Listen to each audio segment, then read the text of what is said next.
হাতে ছাতা নিয়ে বেরিয়ে পড়লাম রেডি হয়ে। আর আমাদের এখানে অনেক বৃষ্টি হয়েছে, তাই রাস্তায় জল জমে গেছে।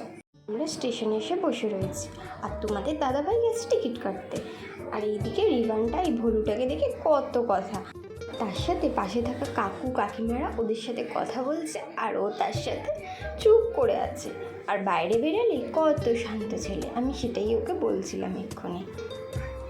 আর এই যে তোমাদের দাদাভাই টিকিট কেটে চলেও এলো, আর আমাদের ট্রেন ঢুকেও গেছে।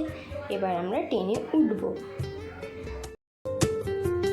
আমরা ট্রেনে উঠে বসে পড়েছি, আর ট্রেনটা ফাঁকাই ছিল।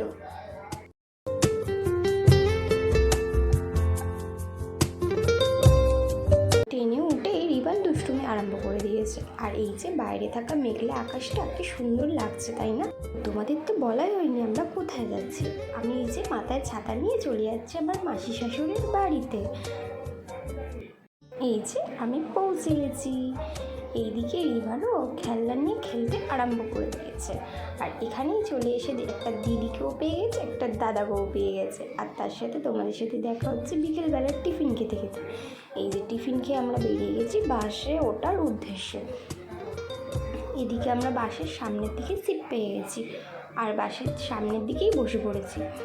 আর এই যে আমরা নেমে পড়েছি, এবার আমরা যাচ্ছি বাড়ি যাওয়ার উদ্দেশ্যে। আর তোমাদের সাথে এই যে রাত্রিবেলার খাওয়া দাওয়ার পর তোমাদের সাথে দেখা হচ্ছে। তো আমার ব্লগটা কেমন লাগলো কমেন্ট করে জানিও।